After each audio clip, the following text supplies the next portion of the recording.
Hello, hello, hello, and welcome to another episode of the Blue Oval Podcast. I am Ben Weissel, and joining me, as always, Garrett Zatlin. How's it going, man?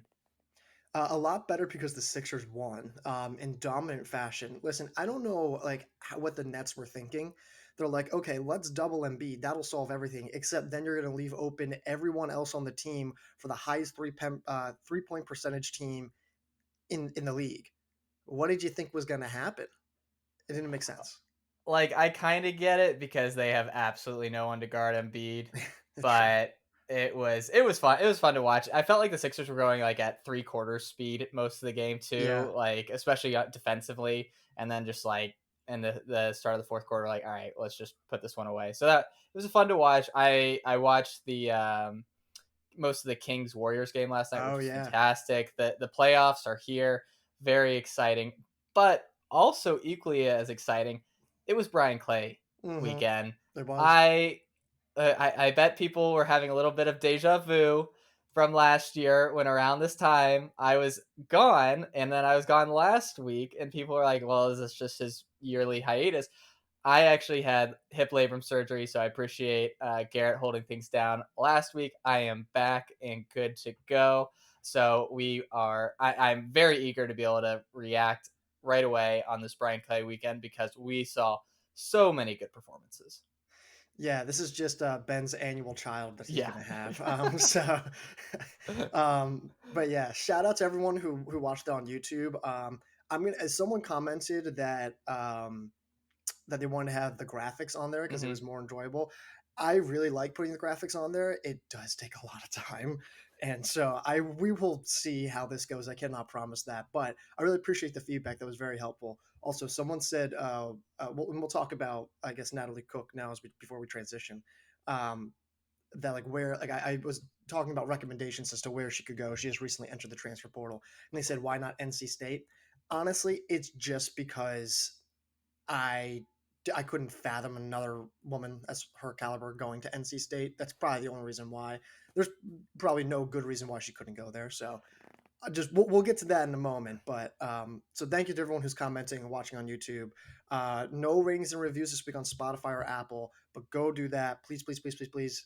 Beg you, please do it now. Pause. Go. Anyways, and then that's all I really got for the house cleaning items. All right. Well, let's go and transition, as you mentioned, to Natalie Cook being on the transfer portal. And I think NC State is the boring answer. And that's why we probably just avoid that because it's like, well, they've just picked up a lot of transfers in the last few years. Also, like, how much money do they have left to be able to do all these things when you have Caitlin Tui, you just picked up Amaris Tanisma, you picked up Sydney Seymour last year. Who she's graduating though I this year, think she is. right? I Okay. think. Yeah. So that'll be coming off the books. But yeah, I mean, it is so rare that you see someone this. I mean, it's hard to say Natalie Cook's super established because of just the quantity of races she's run. But for someone who's run as few races as she has in her NCAA career, she's about as established as you could be.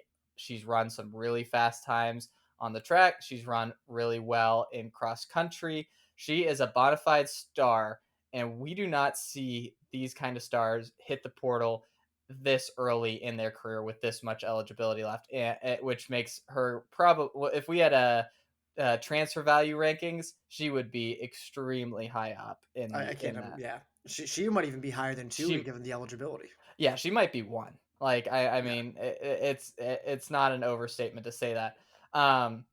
So who were you saying last week that you were liking?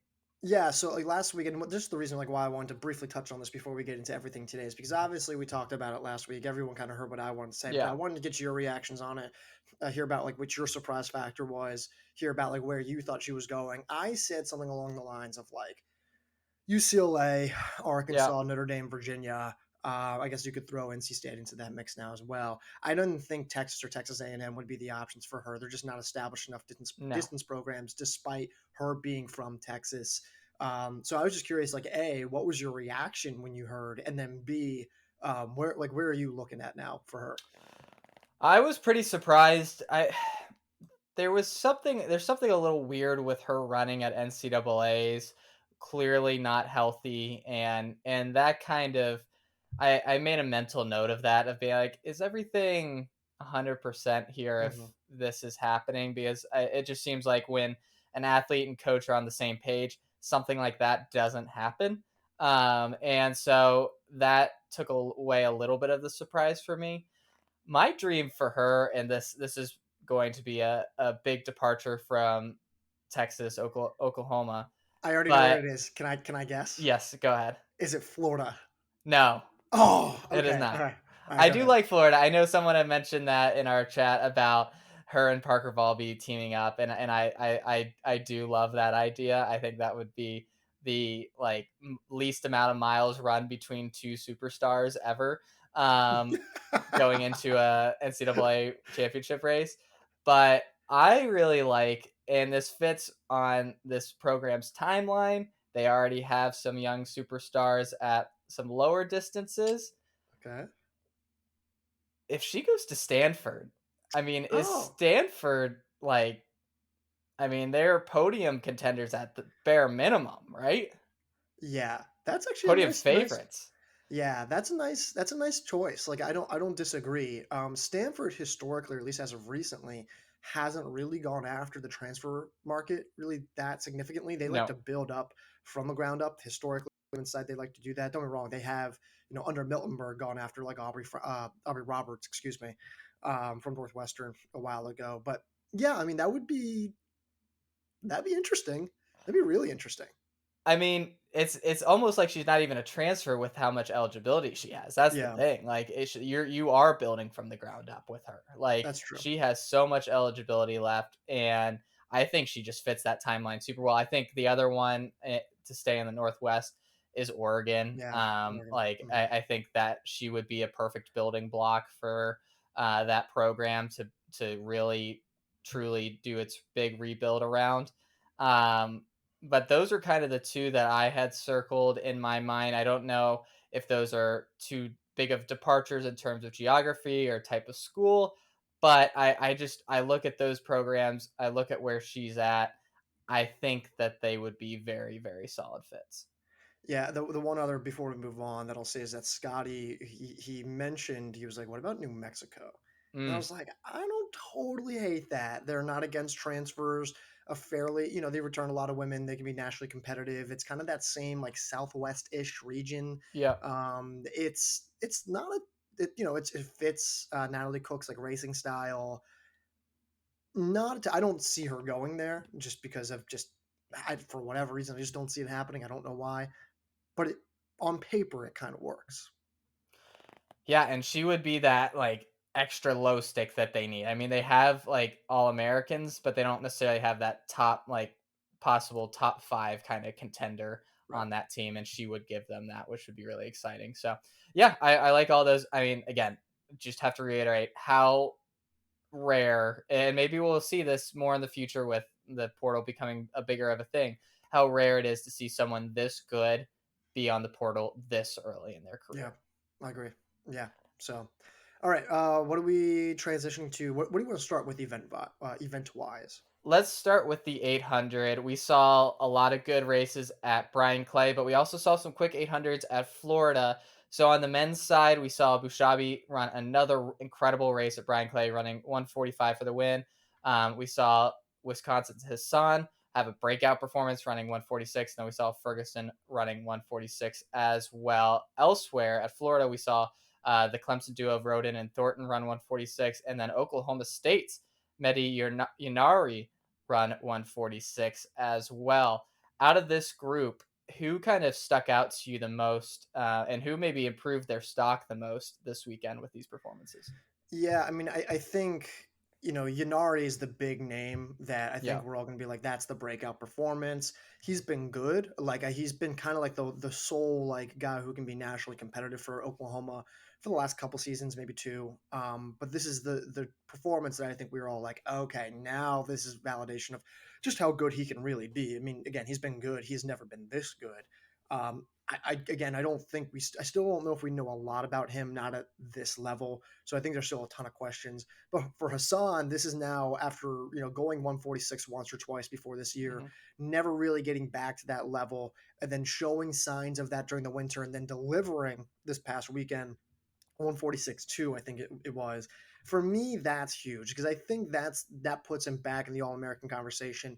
He's one of the more naturally talented. I don't know if he's the most naturally talented, but he's one of the more naturally talented guys for 800 meters at the D1 level. I feel like at his absolute best, he can crack 146. I think this past weekend kind of proved that. Yep. And I just think his speed, again, as we saw this past weekend, is really dangerous. If he can be more consistent with his times and his tactics, I would be very, very scared of him.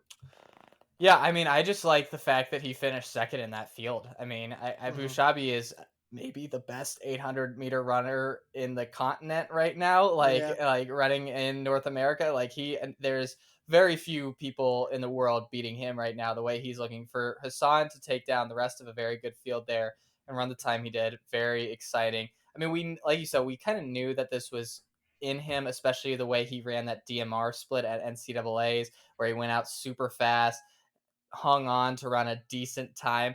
We knew if he could run a little bit more of an even race in an open setting, that he was going to be able to run something quick. And this is certainly validates that. And I agree with you. I think he can go even faster. And then for these other guys, I mean, Roden and Thornton, good performances from them. We know they can run fast. Roden has really impressed me with his ability to at NCAA's hang on and actually use that front running pace setting strategy to do decently well at NCAA. So I'm excited to see what him and Thornton can continue to do if they can maybe get even like a half second faster each and really put themselves in contention. Yeah, I mean, Roden's tactics still kind of leave me a little unsure sometimes, but Hmm. like he's just naturally strong enough where like he'll get a top eight finish as long as he gets to the finals.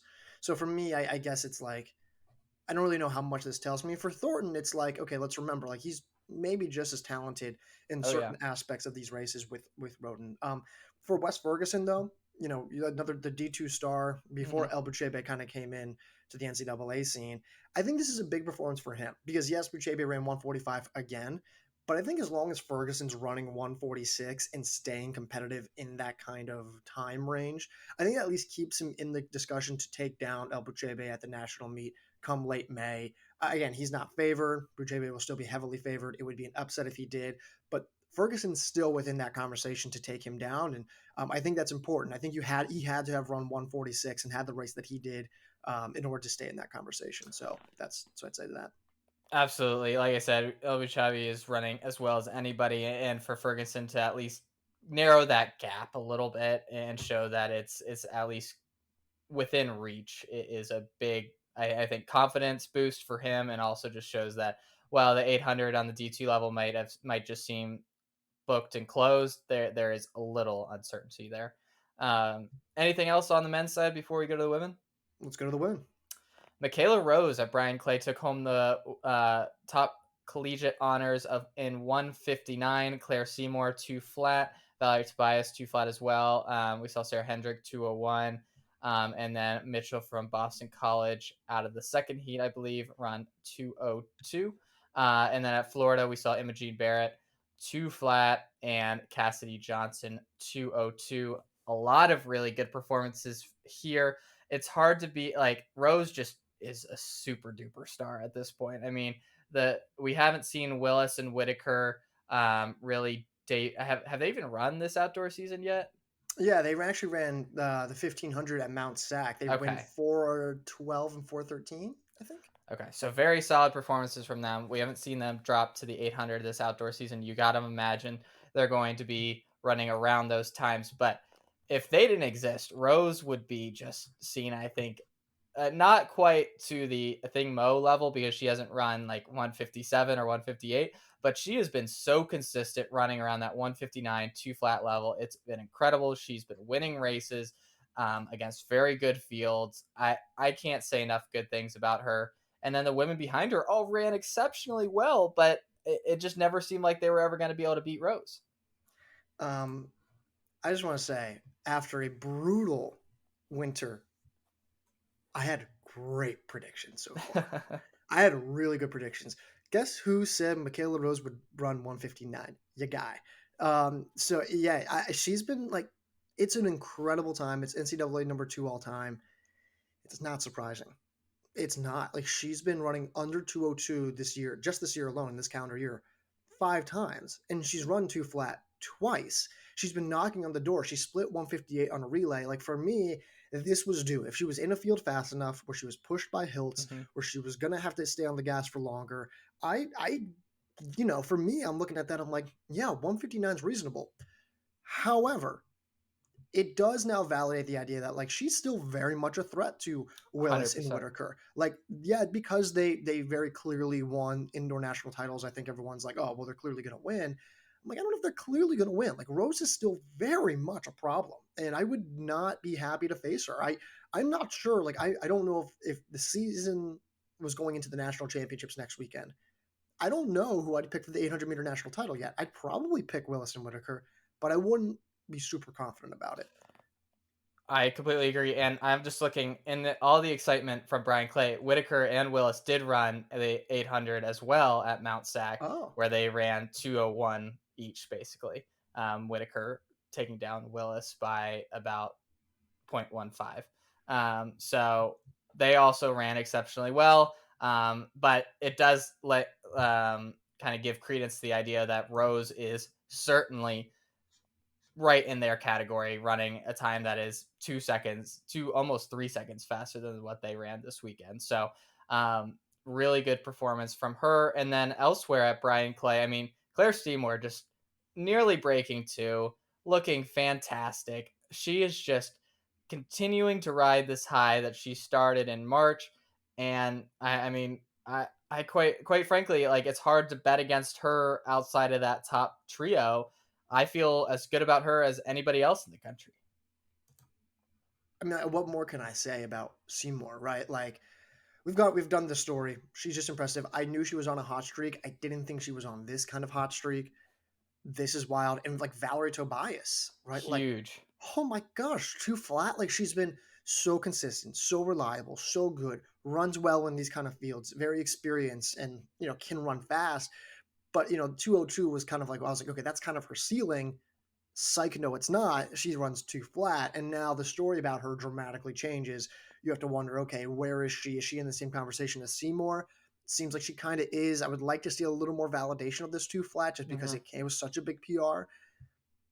I'm so blown away because these times were just so fast and I just don't really know what to think about it. But also like this is probably like one of the most loaded 800 fields we've ever seen, period. 100%. Yeah. Yeah, and Barrett running too flat this weekend too, like definitely makes that claim very accurate. I mean, we said it all indoor season. This is a loaded 800-meter field. We haven't even talked about Lindsey Butler, who I think ran 202 Hmm. this weekend as well at Brian Clay. But with so many people running faster than her, it's just hard to like know where to properly rank her. I mean, we saw Cassie Johnson and Sylvia Chilangat run 202 as well at Florida. There's just I've never seen this amount of women running 202 or faster at this point in the season. It is astonishing. I mean, Butler's at 202 and she's 13th on the list in middle of April. Yeah, Oh my it's god. ridiculous. Like I mean, I gotta go back to what is it? Like, was it 2019? I mean, like we're talking about just a couple years ago, where like if you were running 202, you were in the national title conversation. Oh yeah. Now it's like, are you even going to make the finals? And I've just never like we get very caught up on like the 10K depth and the 5K depth because the times are so clear cut and it's very easy to like separate them. Hmm. But like, let me take a look here. And like, this is the men. Yeah, here's the one. Here's a fun fact. 2019. What was the fastest time going into the national meet from the regular season? What do you think it was? Uh, this was so Mo hadn't arrived yet, right? No, 2019. 2019. 20241. Wow, So, for perspective, that would put you ninth on the list. that would put you ninth on the list. You would, I Jeez. mean, there's now 8 women who would be faster than that That's insane. That's what, 4 years ago? I mean, Yeah. that's insane. So Jeez. Yeah, I mean, absolutely amazing weekend for the women in the 800. It was incredible to watch. I mean, Rose, just watching her, just her stride is so strong, so yeah, confident. It really was incredible to watch her go down to the wire with Hiltz, and just see how much better she has gotten and consistent over the last year is very incredible. real Anything quick, else? just Yeah, yeah, go ahead. just shout out Sarah Hendrick. Like we mentioned all these women, and Yep. she was the only one who didn't get it. Her and Catherine Mitchell. Catherine Mitchell, by the way, Hmm. I mean, she's getting better. She's getting faster. She won her heat. Her tactics are better. Like I really like her. Like I really, really like her, and I really want to find reasons to like add her to the rankings. I don't know if we will or not, but we'll see, man. We'll see. I will watch out for Catherine Mitchell. So I'll say. Agreed. I liked her to. I thought she would make the finals at indoors. She just missed out, and I feel good about her making finals again this outdoor season. I mean, she I is agree. just getting faster and faster, and she's tactically good enough as long as she can be within that like half second of a PR range of everybody else to hang in there and qualify. All right, let's go to the men's 1500, which we saw at Brian Clay last night. Was an extraordinary race, just so much going on. It wasn't like as fast as last year when Kip Sang broke the NCAA record in 3:33, but we saw a lot of fun racing. Fouad Messaoudi was the top collegiate, going toe to toe with Cooper Tier. Messaoudi ended up running 3:35. Joe Wascom was right behind him in that same time. And then Anas Esai, Ezekiel Rapp, and Isaac Bastion all running 3:36. And then you saw Kip Sang Spencer running 3:37, and then NAU's freshman Salman running 3:38. What was your big takeaway from this performance? I mean, Fouad Masadi's just. He's so good, man. I I mean, love to watch him run. I don't know how. Like, dude, what are you on? Oh my gosh! Like he's taking Cooper Tier to the line, and he's Was taking beating Cooper Tier for for the a longest time. long while. Yeah. I mean, I just don't know what more I can say about Fouad Masaudi. I mean, he is. I, what more can you say? Like, he's insane. He's so good. He's so good. I just don't know if I've seen in the longest time a runner as complete as him. I'm trying to think back. I mean, maybe Cheserek, maybe. I don't. I don't know. I mean, like Cheserek had more range, but was he more complete? You know, and listen, Cheserek is, my opinion, the greatest collegiate distance runner ever. Yes. But Agreed. um, just in terms of like completeness among multiple events, I in this era too, Messaoudi. I'm trying to think like who's been better than him in the past 5 years, and I can't think of it. It's incredible to watch. I mean, if you just look at the results, you're like, oh, I mean, Messaoudi ran 3:35, Wascom ran 3:35 as well. It's like they were fairly close. If you watch that race, the gap between those guys it was so much bigger than I think any of us thought it would be coming into Yeah. this race. I mean, I think in both of our heads, in the 1500 or the mile, they are neck and neck. Like they went head to head in like the DMR 1200 legs over the indoor season. But I just thought it would be a lot closer of a race, and I thought Wascom had a great shot at beating him. I thought SIU was probably the favorite out of the collegiate field coming into this race, but for Messaoudi to just sizably gap those guys was, I mean, just shows what kind of fitness he's in, and just he's on a different planet than everyone else at this point. Just want to say another prediction thing. Um, had Messaoudi, SAE, Wascom, Baston, Kipsang. And I Oh, had them going, nice. yeah, that's pretty good, right? I had them going 34, 34, 35, 37, 38. That was pretty close. Pretty good. Ezekiel Ropp, however, What what happened? is happening? Oh my gosh. You're not a 1500 guy. What are you doing? I don't know if he knows if he's a 1500 guy. Like, here's the thing. Like, he ran 339 last year, right? And he ran 401 in the mile. What are you doing? Like, how? So I disagree. I do think well, he ran 13:36 at Brian Clay last year. So I don't know, but like, I think he is now. I'm not saying that he's not well, now, but no, like no, coming yeah. into this race, I was like, I mean, he'll probably be one of those 5K guys who breaks 340 barely and has a good race and is happy with that. And no, he's just like, I'm as good as any miler in the country at this point. I don't. I mean, like maybe time wise, but like he has to show me more. Like, yes, Oh well, he yeah, ran 340 at Stanford to win. I think his heat. Did he win the whole thing? I think he just won his heat. Maybe it was the whole thing. Oh, please hold. Actually, this is interesting.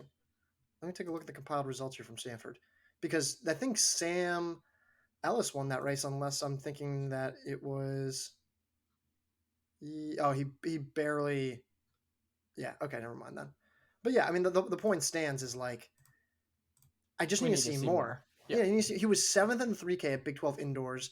He ran 7:58 3K. He was seventh in the mile with a 4:01.92 at the ISU Classic, which really isn't that stacked. It's just a bunch of Iowa State and Midwest guys. yeah. Like, like where did this come from? I don't know. And like, it's crazy that I'm going to say this, but like, you can run 3:36, and I'm like, I'm not sure if you're a top 25 guy, distance wise. Well, I mean, obviously, this being such a time trial setup, like if you're fit and like you don't do anything like stupid at the beginning of the race, this is really well set up for someone like him. Maybe we need to see him be able to continue running, if not these kind of times, these kind of performances in terms of placing. And I think that's especially with the 1500 meter where it can get a little tactical. We need to see him be able to win maybe a little bit of a slower race against obviously not quite as good competition as he'll face this weekend, because I don't think we'll ever see a 1500-meter field until NCAA is as good as this one. Um, but I mean, he's on our radar now. Like he's certainly one to watch, and I did not expect to say that about him in the 1500 meter this year. Um, Other guys, Bastion 3:36.99, Kipsang 3:37.69, Adam Spencer 3:37. Bastion, this is pretty key because I'm Yep. like, you don't have to run 3:34. You don't have to like go after the NCAA record. The fact that he can run fast though, that he can operate from the back and move up and still run a fast time. He just has to be fast enough so that way he can implement his tactics and be that threat at the end of races that he's been for the past year or two, right? Hmm. Um, so I thought this was a really key result for him. Kip saying this is actually a nice performance considering that he's still got another month and a half to go, 2 months to go. I like it a lot. And then Spencer, this is about right. Like he's fit enough, he was going to do it. Like yeah, he kind of tripped, like going to that final lap. Kind of almost fell apart. So the fact that he salvaged 3:37 is pretty impressive. I have a question though. So Yep. obviously everyone ran super fast, like Piamps and Foster and Colin Solomon running 3:38 in the next two heats. And I'll more have this to say about the women's races. I don't understand how Luke Hauser and initially Nathan Green, although Nathan Green I don't think did a race. Um, I don't understand how they got left out of the top heat. Like there was 12 entries in the men's top section in total, only 11 who finished. There was far more in the women's race, and I'm like, I like why like what was the argument for Hauser not being in there? Like over like how did Rock. Spence how Like, did Spencer, how did yeah. Baston get in there? Like, and again, it's not that those guys weren't worthy of being in there; they very clearly were.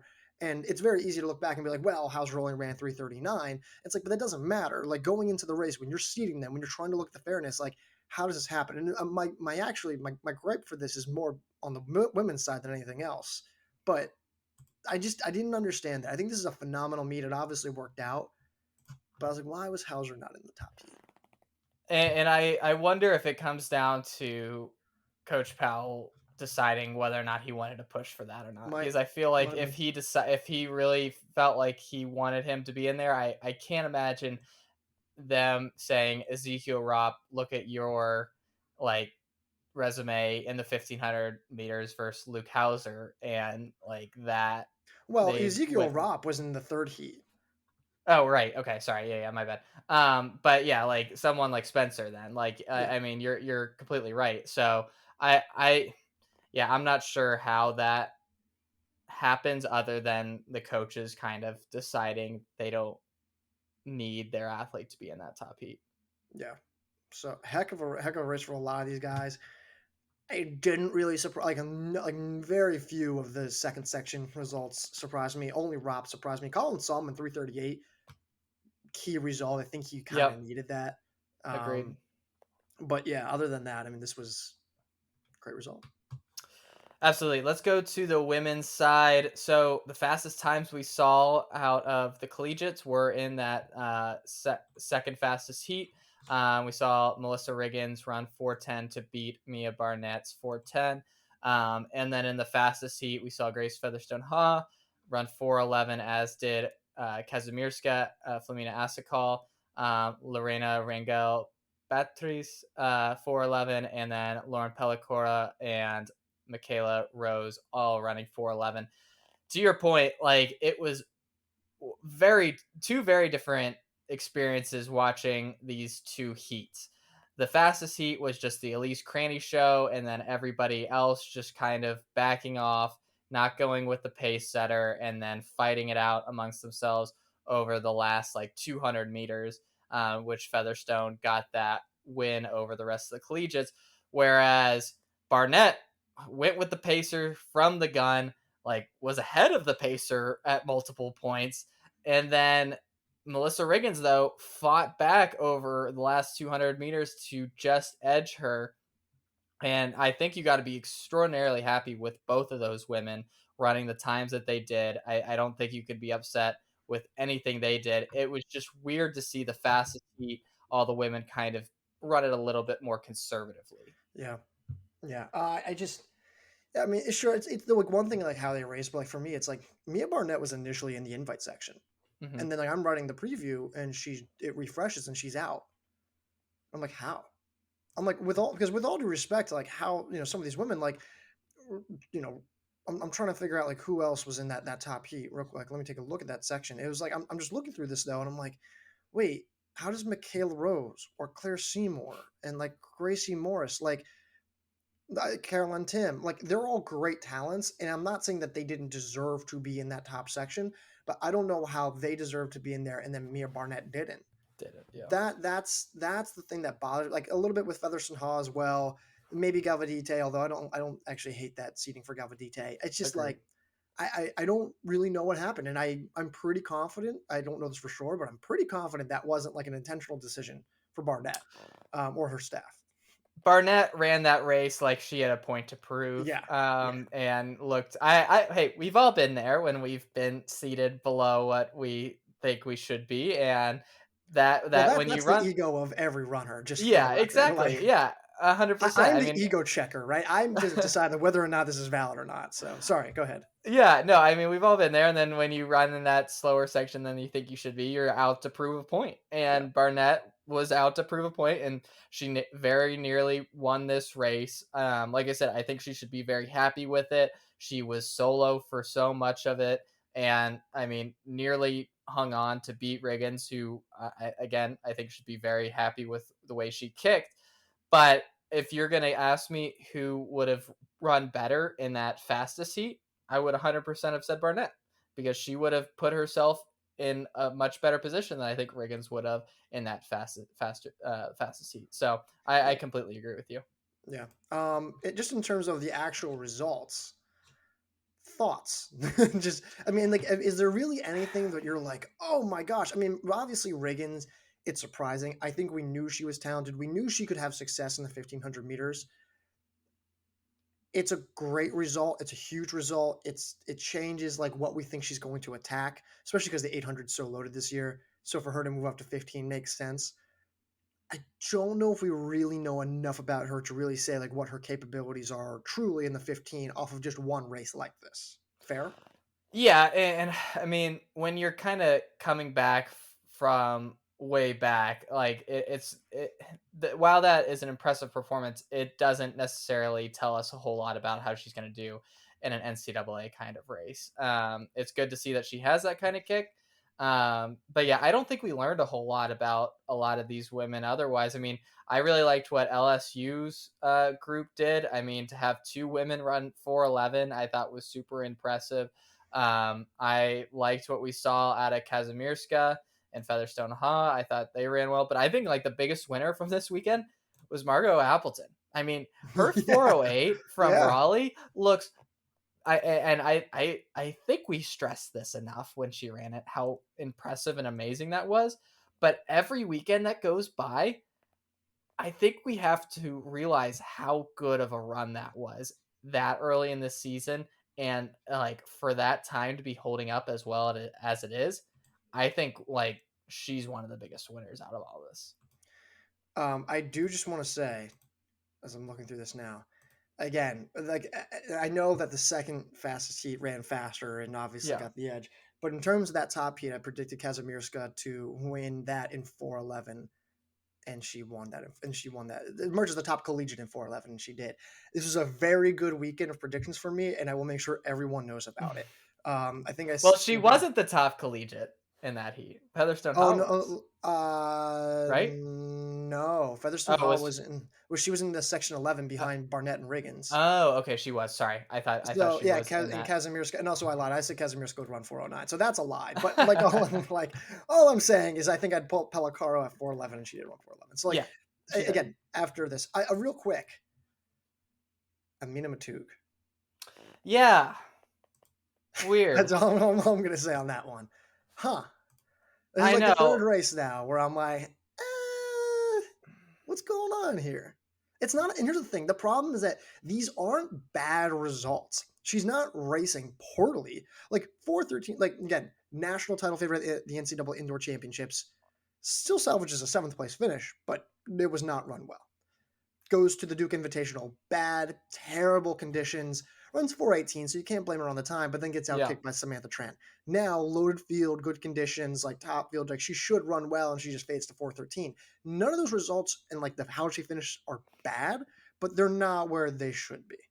yeah, yeah. I agree. I think you could say a little bit of the same with Abby Goldstein of being like fine performance, but we would have hoped to see you challenging a little bit more. Um, Yeah, yeah. I think Goldstein's a little different in my mind. I think she's a little different just because of her experience and tactics. But yeah, That's fair. Yeah, was watching the race and I was like, "Oh, Matug's in this." Wait, I didn't see her on the like performance list that high, and then sure yeah, enough, just wasn't as big of a factor as I would have thought she would have been. yeah. All right. Anything else before we move on? Let's move on. Let's hit the 3K steeplechases real quick on the women's side. We saw Elise Thorner take home the win in 9:39, beating Angelina Ellis of Butler in 9:44. Kaylee DeLay, who was pushing the pace, had a huge lead at one point, and then just got passed and faded pretty hard. Ran 9:46. Does this tell us who did we learn more about here? Thorner, Delay, Ellis? I think it's Ellis. Okay. I think it's Ellis because here's the thing: Thorner, we already knew has run exceptionally fast before. We She knew did she the was in, same thing last year did the at same this thing race. last year. 939 is like not out of her wheelhouse at all. And for Mhm. delay, I think it would be ridiculous to suggest that the NCAA number two, number three, I think number three, steeplechaser of all time, who got a silver medal in this event at this at that national meet last spring, who Yep. ran 925, like to suggest that this is like indicative of her talent, I don't think it is. She made a bold move, it backfired, so I'm not going to look too Yep. heavily into this. But Angelina Ellis is on fire. 437 mile, then 903 3K. These are all PRs, I believe. Gets double gold at the Big East Indoor Championships, goes to the Raleigh Relays, runs 953, upsets Cole, now runs 944, continues to get better. She's on fire. She's dynamic. She's like emerging as like a nationally competitive name. I would probably put her at like the seventh or eighth spot of my All American picks right now. Would you? Yeah, I mean she's trending in the right direction. I get a little worried about, especially in the steeplechase, the like men and women who kind of come out of nowhere and run solid times in the beginning to middle of the season, because really the steeplechase doesn't start until conference weekend in True. a lot of True. ways. And that's when we see everybody run really, really fast. So I'm not maybe quite there yet, but she's certainly done everything you could ask her to do at this point. And that's not like, it's not me saying that she's run poorly. I just am a little wary at this with the steeplechase. Can you I won't be that much of a tease. The top 5 women in the steeplechase for collegiately at least. Please hold. Yeah, well, overall. Yeah, yeah, overall were Thorner, Ellis, DeLay, Greta Karneskate, sure, and Lexi Halliday Lowry. Mhm. I had those exact 5 women in my top 5 predictions, and albeit all in a different order. But hey, if you were worried about my predictions this past winter and thought I was off my game, I'm back. I'm back. Very pointed look at the camera there. I enjoyed that. Yeah, I think delay. Obviously it'd make me feel a lot better if she would have closed that out, but I respect her going for it. Like she's coming off of last year, it was in a different class than everybody else in the NCAA. So I respect her like feeling like she should be able to do that and beat everybody that badly. So she might have to regroup and change her tactics a little bit, but I think with we're she still should be the favorite, and I think Thorner has established herself very much as 1B in that conversation now. I'll move us to the men's 3K steeplechase. Kenneth Rooks, 831, dominates the field. Another strong finish. That's at Brian Clay, along with him, Reese Smith at 840, Joel Mendez, 841, Victor Kipiego of 841. He's of UTEP, I believe. Elsewhere, Nathan Mountain, 834. Great result for Nathan Mountain. He is an established steeplechaser already, I believe. Yep. Um, do we really need to spend much time on this? I mean, I will say for Mountain and Rooks, these are the times that you kind of would expect them to run at conference weekend. So it Yep. is a little surprising to see them run this fast this early. And I think that bodes well for them. I think in general, the steeplechase field is just going to be extraordinarily fast again this year.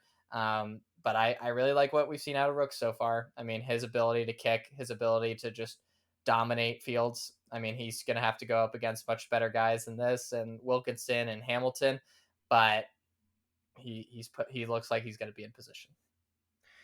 We will see. We will see. All right, I'm going to move us off of that. Where are we going next? Let's go to the men's 5K where we saw Brian Fay take home the win in 13:21 at Brian Clay, beating Bob Liking at 13:27, Kai Robinson 13:29, Jackson Sharp 13:29, and Duncan Hamilton 13:31. Um, I wish I could dig more into this result, Yep. but Faye did this last year, albeit he dominated a lot in much bigger fashion in terms of his winning margin this year compared to last year when he beat Beetle Scum. Little worried about Kai A Robinson. little worried. Little worried about my Stanford guys this year after being so hmm high on them after Cross. They just haven't come through the way I would like them to. Come on, guys. But other than that, I think everybody else ran fine. Yeah, I mean Hicks. I'm not putting Hicks in that conversation after that Stanford win, That's fair. uh, but I don't. I have no idea what to think about Robinson. I'd rather him have these performances now than Yes. in late May and June. He put a lot of it on himself to go after the pace, which I'll give him that. And he wasn't the only guy who was like a little slightly off. Like Victor Kiprop did not have a good race. Yassine Abdallah did not have a good race. So like from that perspective, I would take note of that. But yeah, I don't really have a whole lot to say other than that. Like, it's a great round for Faye. He did this last year. I think he executed and like was a little smarter. This is like one of the smarter races I've seen him run. He And didn't wait as long this time. he didn't wait as long, but he also like bided his time. He wasn't like working at the front. He moved Mhm. up like when he had to. It was good execution. Like I think it was one of the better times where we keep saying like, oh, he has all this range. He has all this range, right? And then we never really see him like properly utilize it from my perspective, just from like an outsider, like watching him race. Like the mile at the NCAA Indoor Championships or the 3K at the New Balance Grand Prix this past winter. Like there were times where I was like, I don't know if that was the right call. But this was a very clear, like thought out, conservative, poised, well executed display of the best aspects of his resume. And I thought from that perspective, it was an encouraging result. This kind of result, and again, last year's result made me feel the same way. We're playing like you can win this event. I want to see you competitive, Yeah. like in the last 200 meters at NCAA's. Like I am so like and it's not like he's been like terrible at NCAA's, He's but been good. I I want to see him like in the mix with 200 because these kind of like finishes make me think that he can go head to head with almost anybody. So I hope that we see him at this kind of level come NCAAs where he is challenging for a title because I truly believe in the talent there. Let's move to the women's 5K because this was a great race. I Uh, really enjoyed this. Fantastic. Everlyn Kemboy taking home the win in 15:20. Simone Plourde 15:21. A little ways back was Sophia Dudek 15:32. But Kemboy, man, she is, and Plourde as well, have been on a tear this year, this outdoor season. And Kemboy, I mean, she just looks like she can press any button she needs to at this point. I thought Plourde was coming on strong. I mean, albeit she had to close a huge gap from Kemboy, but Kemboy just responded. And I thought that was super impressive to see when she felt Plourde get close to her. She was able to shift to another gear. She just seems so in control right now, Yep. and I am just amazed. Like we saw flashes of this. I feel like on the grass where we're like, man, she could be serious problem at NCAA's, and I think we're seeing her at an even higher level this outdoor season. Her previous PR was like, I think 15:48, 46, like something like that. And so now she drops like what, over 25 seconds. And it's like, oh my gosh, because now she And has a in 32 control in while doing it, not control. like she's going all out, like looking like she's gonna collapse across the line doing it. No, and exactly it. She takes down like a very top caliber name. Like that's a big win. Like it's not just she ran fast, but like it's the second like super fast mark that she's run this Yep, season in a row in a different event, taking down the win and taking down a really star caliber name. The argument for Kemboy now, what percent chance would you give Kemboy to be a double All American? ooh, wasn't sure where that question was going. I think she's like 50-50 at this I think it's point. 50-50. Yeah. I Yeah. think She's she'll she looks great. absolutely I feel like almost 100% that she will be All-American in the 10K. I agree. Um, and that coming back and running the 5K is tough, especially when you got a little bit more of a loaded, at least at the front, field. But she looks like she should be able to do that. She reminds me of like Mercy Chalanga, like a true long distance aerobic star who has like deceptively great 5K speed, despite I think a lot of us labeling her as like a 10K runner. Better on the like I think she's better on the grass than her cross country performance this past fall showed at the national meet. Um, and just like her rise has been pretty sudden and like pretty immediate, and now she's going to be pretty lasting. And I think the comp there is not too far off. Um, Now, granted, I think Chilangat has obviously like done Better. a lot more. Yeah, I mean Yeah. she's more established, but Kemboy is great. Simone Plourde, though, Mm, I mean, we were talking about like, okay, 3K specialist. Could she move up? Could she move down? I thought she was going to move down. 15:21 tells me she'll run the 5K in the yep. postseason. She it was almost tactically it was still a really good race. She didn't win, but it was really well timed. She almost got there. She probably should have gone a little earlier, which is Yep. fine. That's her first collegiate 5K ever. Didn't look like it. I didn't look like it now. Yeah, I mean, she ran a smart race. She, I think, was focused on making sure she didn't blow up. I think for a little bit of that the time, Hmm. and that cost her the opportunity to win. I agree. Which in your first 5K is a perfectly reasonable thing to do. Yeah, Like, get your time, get the experience in the event. I think next time out, she's going to be more aggressive, and I think that'll bode well for her. I mean, she's shown that she can convert that 1500-meter speed to good finishing kicks, which isn't always the case. I think we too often get into the lazy analysis of, oh, what's your 1500 PR? If you have a good 1500-meter PR, that means you should be able to kick well at the end of the 5K or 10K. correct. Yeah, But what matters more is your ability to have enough strength to still be able to save that kick for the end. And clearly she's able to do that, which is really exciting. And yeah, I think she's going to be able to be a lot more aggressive and put herself in a better spot in future uh like high caliber races. And in like a tactical setting, there's not, I mean, outside of maybe Tui and maybe one or two others, in a tactical 5K, I like her a lot. Mhm. I agree. I agree. And I really like the point that you made of like sometimes we have this habit of getting into like a lazy analysis of well, good 15, good mile speed means you have a good kick, which is not always true. Like Charles Hicks, like isn't exactly known as a miler by any means, but No, his kick has improved a lot, like a lot, a lot, a lot. As we saw at the 10K at Stanford Invitational, and I think that's a very good comparison. So like, just because Florida has great 1500/mile speed, like her kick can also be strength based, and that's what makes her really scary. And that's why I agree. Like tactically, she is one of the last women I would ever want to face. So, absolutely. Good run from Dudek as well. mhm. Again, Stanford just continuing to like maybe not hit home runs, but like consistently hitting doubles almost every time you see like a Stanford Cardinal go out and run. Like very good, strong performances. Almost every time you see them take a nice step forward, which is always fun to see. Yeah, I yeah, she's I never really know what we're gonna get from her. That's the thing. And these kind of races where it's fast and aggressive, she theoretically thrives in. I'd like to see a little more consistency, but she was due for this kind of result. Like Hmm. she was due, no questions asked. So not surprised by it, happy about it. I would like to see how she does the rest of the season. I'd like to see how she does over 10K, unless she already ran the 10K. Did she already run the 10K this year? Do we know? I do not have that up in front of me. Please hold. Let me. I will look. We have here she is. There we go. Dudek and drum roll, please. Oh my gosh, the internet. No, this is her first race of the season. So Okay. All right. Anything else on the 5K before we move on? let's move on. Let's go to the women's 10K.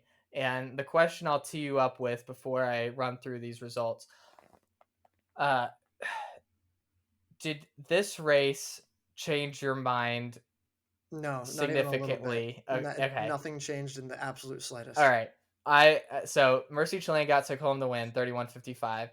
Hilda Olamame second, 32:05. Amelia Mazzadowney, 32:07. And the reason why I asked that question, maybe I am not asking the right question or in the right way. I think the Olamame performance was the biggest one out of this three because again, I don't want to disrespect Chilangat. She just won this race. But the Olamami performance makes me feel like she's a true contender in this event, and maybe she just doesn't have the pure top end strength that Chilangat has, and if it ends up being a quick race at NCAA's, I think Chilangat probably has that edge. But I really like what I saw from Olamame to run that time to finish second. I like her kick better than Chilangat. If it comes down to a little bit of a slower performance, I think she has the perfect teammate to be able to just shadow at NCAA's and know what her strategy is. I I I'm getting close to feeling better about her than Chilangat at in the 10K. I don't. It was a good performance, and I don't think she's out of the conversation. But like, what She was it lost by about? 10 seconds. Yeah, I mean, but But like what was it about this race though? Like that's the thing. I like Alamon White too, and I'm not saying she's out of the conversation, but like I just think that she ran the time. Like I think that so I was disagree. I thought this was going to be like an all-time historically fast race where like they're going after the record and like they get like top okay. five marks all time. Like you look at my predictions, like the times I had were exceptionally fast, and Yeah. given my understanding of what the Pacers were supposed to do, like it didn't really happen. But like Right. I thought they were going to be so much faster. So for me, it's just my expectations versus the results, Of course. whereas your expectations were obviously a little different. Um, I just wanted her to see her run a good 10K. Like that's literally all I needed from Olamame. And like if she finished like in this time and finished sixth, then maybe I feel a little different. But she ran so this time and ran second. And that makes me feel good. But what time does she have to run for you to still feel good? Like, what's the threshold for you to still feel good? Uh 32:20, 32:30? I think if she ran under 32:20, I would have been happy with it. Just and like it's all a mom way. Like she's run 15:17. She's a I multi-time know. I All-American, know. I I top 10 cross it, country runner. Like she's clearly so fit and so talented. Like for me, I'm just like, yeah, this is kind of what she should have done. yeah. This is And not to I say that wasn't a good performance. It was a great performance, but this is what she should have done. I agree, but I think when you're going up against like very established stars in this event in like Shalinga and Mazadani. I just wanted to see her do it, and she did. And now I Yeah. feel exceptionally good about like I am going to have a long hard think before I do my women's 10K predictions this year because there is a large part of me that wants to make some aggressive calls. Um. Oh God, what was I gonna say? Um. I just completely blanked what I Completely was gonna thrown you say. off your game. Yeah, you're completely throwing me off. Yeah, I mean, regardless, like if you can sleep well at night, like with this result, fine. Like I don't think it changes anything, but like as long as you get some sleep for it, great. Um, More importantly, I had the top four collegiate women correct. So that's just Hey, important to note. So absolutely. All right, let's go noted. to good job, Garrett. Yeah, Thank do you. you need some validation? Like, do Every I don't day, every I think hour I of need every to be day. like saying good job, Garrett, after every Well, one of these. listen, no, listen. Like it was such a bad winter of predictions. To be as on as I was this weekend in such a crazy deep distance field, listen, I can't help that I'm good at my job. Okay, like I just can't help it. So, anyways, Oh goodness. All right, men's 10K. This one really I don't think we need to talk much about because I don't think we learned a whole lot. Dylan Jacobs 28:01 beating Casey Klinger who also ran 28:01. Creed Thompson 28:04, Carmack Dalton 28:04, Brandon Garnica 28:04, Barry Keene 28:04, and then Joey Noakes 28:05 and Antonio Lopez Segura 28:09.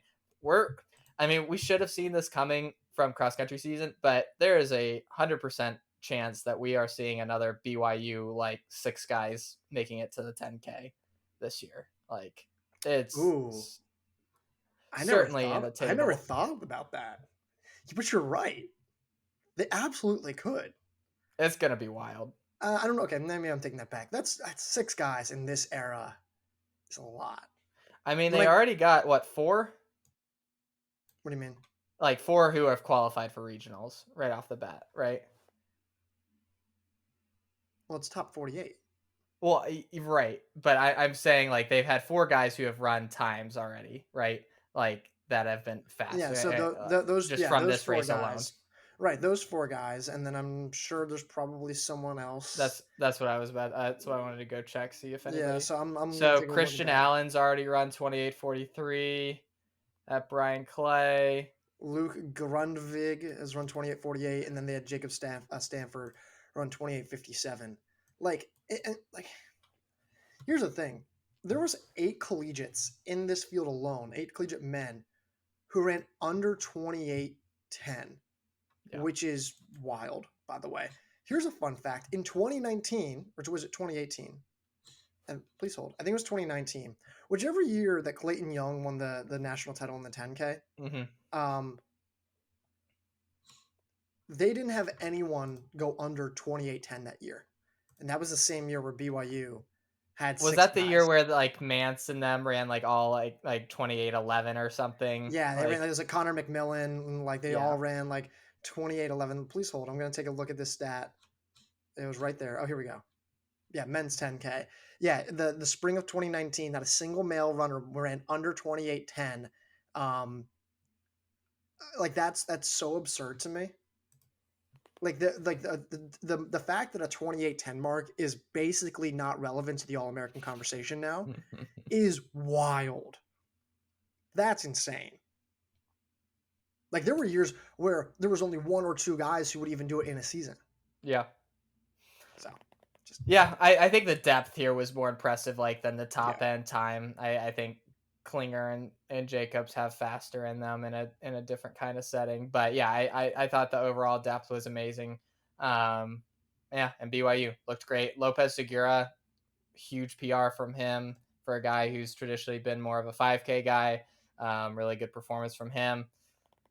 But yeah, I don't have too much to say. I mean, the rest of these guys, I mean, maybe a little faster than expected for some of them, but you saw this in the cards for a lot of them. yeah, and I agree. I mean, if you just kind of look at it, it's like for it depends on Dalton. Like, did you see this for Dalton? If you liked his cross country performances enough, then yes. Yeah. Garnica maybe, Keene maybe, Noakes maybe. Thompson like he's so young that it feels like a surprise, but he's been running so well that it's almost like, well, maybe not, right? Lopez Segura, this was a surprise, but um, Well, just interesting stuff. the BYU. I should know this, but who are the twins? Is it the Thompson twins? Is there? Yeah, Creed and Davin. Yeah. Okay, we haven't seen Davin yet, I have don't we? think we've seen Davin, no. Okay, yeah. That's another reason why I'm like, man, BYU could have just like 8 guys qualify for regionals, and then I mean, obviously, who knows? But Yeah, after that, I'm we can trying go to see take a ways. look at their roster. So like I think they still have Davin. I wonder if Zach Erickson could probably do something like that. I'm looking. Who else could probably put their name? Or even maybe Rooks, if Rooks really wanted to. Troutner maybe. So like I'm sure there's Troutner someone who could. will have a great race. I don't know if he's raced yet. Has he? No, he hasn't raced since mid Okay. February. Oh, okay, that's not ideal. So, but yeah, BYU. I don't think they're sending 6 guys. What's the line for them sending guys? Is it 3.5? I think that's what I was about to say. Yeah, 3.5. Yeah, I think it's 3.5. When you have 4 guys run 28:05 or faster, I think that's the perfect line. Yeah, I mean, it's just like I mean, everyone's it's just so deep this year. Like it's such Yep. like we're not even really cracking anything right now. Like how many guys? We have 15 guys right now who have run under 28:10, and there's going to be probably another 15 guys at some point doing that. Whew. We're in a different era, Garrett. We're getting old. You're getting old. Remember, I'm not getting old. So Yes, and then I like to remind you that you are older than me. only by age, not by spirit. So Sure. yeah, guess who's the one ale in bed? Okay, like All right. Okay, here we go. Pick on the kid who had surgery. Very cool. uh, other than that, that's all I have. I think we need to wrap it there. I think that's where we need to end. All right, so that's all I got. YouTube, go subscribe there. Follow us on Twitter and Instagram. Also, Spotify, Apple Podcasts. We'll leave a rating and review there. D2, D3 rankings coming up. There's going to be some transfer stuff. New Lane 9 episode coming soon. Heck yeah. With, guest episode. It's actually, I've been told it's very good. So we will see what happens there. Ben, do you have anything else? That's it. Until next week, Garrett, I'll talk to you. I'll talk to you.